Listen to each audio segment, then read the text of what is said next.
ഒരു മന്ത്രി എഴുന്നേറ്റ് നിന്ന് പറയുകയാണ്, ജയിച്ചവരുടെ മതം നോക്കിയാൽ, പേര് നോക്കിയാൽ കാര്യങ്ങൾ മനസ്സിലാകുമെന്ന്. നിങ്ങൾ ആലോചിക്കണം, സമരം നടത്തുന്നവരുടെ വസ്ത്രം നോക്കിയാൽ ആളെ പിടികിട്ടുമെന്ന് പറഞ്ഞ നരേന്ദ്രമോദിയുടെ അതേ ഭാഷയും അതേ ശൈലിയും അതേ ആശയവും ജയിച്ച ആളുകളുടെ പേര് നോക്കിയാൽ മതി എന്ന് പറയുന്ന സജി ചെറിയാനിലും ഉണ്ടെങ്കിൽ നിങ്ങൾ ആലോചിച്ച് നോക്കുക, കേരളത്തെ എങ്ങോട്ട് കൊണ്ടുപോകാനാണ് ഈ ഗവൺമെന്റ് ആലോചിക്കുന്നത്? അധികാരത്തിൽ നിന്ന് തൂത്തെറിയപ്പെടുമെന്ന് തിരിച്ചറിഞ്ഞപ്പോ, അധികാരം നഷ്ടപ്പെടുമെന്നുള്ള ബോധം വന്നപ്പോ, വെള്ളത്തിൽ നിന്ന് കരയിലേക്ക് എടുത്തിട്ട മീനിനെ പോലെ പടക്കുന്ന മന്ത്രിമാർ തുപ്പുന്ന വിഷത്തിന്റെ മുമ്പിൽ കേരളത്തിന്റെ ഐക്യത്തെ തല്ലിക്കെടുത്താൻ ഒരാൾക്കും സാധിക്കില്ല എന്ന് ഈ നാട്ടിലെ മതേതര സമൂഹം, ജനാധിപത്യ സമൂഹം ഒന്നായി എഴുന്നേറ്റെന്ന് പറയേണ്ട കാലം.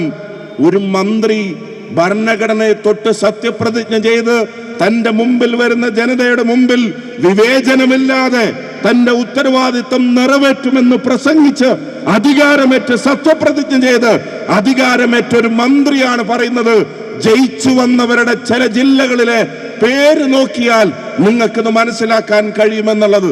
നിങ്ങൾ ആലോചിക്കണം, അത്ര വൃത്തികെട്ടൊരു പ്രസ്താവന ഈ കേരളത്തിന്റെ പൊതുസമൂഹത്തിന്റെ മുമ്പിൽ തന്റെ മന്ത്രിസഭയിലെ ഒരു മന്ത്രി, ആ മന്ത്രി കേരളത്തിൽ ഒരു CPM-കാരന് പോലും അംഗീകരിക്കാൻ കഴിയാത്ത ഒരു പ്രസ്താവന നടത്തിയിട്ട് അതൊന്ന് തിരുത്താൻ, അതല്ല തന്റെ സർക്കാരിന്റെ നയമെന്ന് പറയാൻ, അങ്ങനെ പറയാൻ പാടില്ലെന്ന് പറയാൻ, ഒന്ന് താക്കീത് ചെയ്യാൻ കേരളത്തിന്റെ മുഖ്യമന്ത്രിക്ക് മനസ്സില്ലെങ്കിൽ വാക്കും ശബ്ദവും സജി ചെറിയാന്റെ ആണെങ്കിലും ചിന്ത പിണറായി വിജയന്റേതാണ് എന്ന് ഈ കേരളത്തിലെ ജനങ്ങൾ കൺക്ലൂഡ് ചെയ്യുമെന്ന കാര്യത്തിന് എന്തെങ്കിലും സംശയം നിങ്ങൾക്കുണ്ടോ?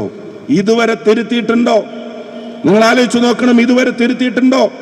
അതിന്റെ തൊട്ട് മുമ്പ് AK ബാലന്റെ പ്രസ്താവന എന്തായിരുന്നു? AK ബാലന്റെ പ്രസ്താവന? കേരളത്തിൽ ഐക്യ ജനാധിപത്യ മുന്നണി അധികാരത്തിൽ വന്നാൽ എന്ത് സംഭവിക്കുമെന്നാ AK ബാലൻ പറഞ്ഞത്? നിങ്ങൾ ആലോചിച്ച് നോക്കണം.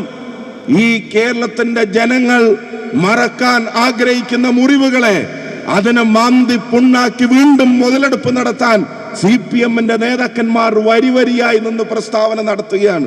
ഇപ്പൊ BJP ആകെ കൺഫ്യൂസ്ഡ് ആണ്. ഇനിയിപ്പോ എന്താ ചെയ്യാന്ന് അവർക്ക് മനസ്സിലാവുന്നില്ല. കാരണം വർഗീയത നല്ലോണം പറയുന്നത് BJP-യേക്കാൾ CPM നേതാക്കന്മാർ വർഗീയത പറയുന്നു. മന്ത്രിമാർ തന്നെ എഴുന്നേറ്റ് നിന്ന് വർഗീയത പറയുന്നു.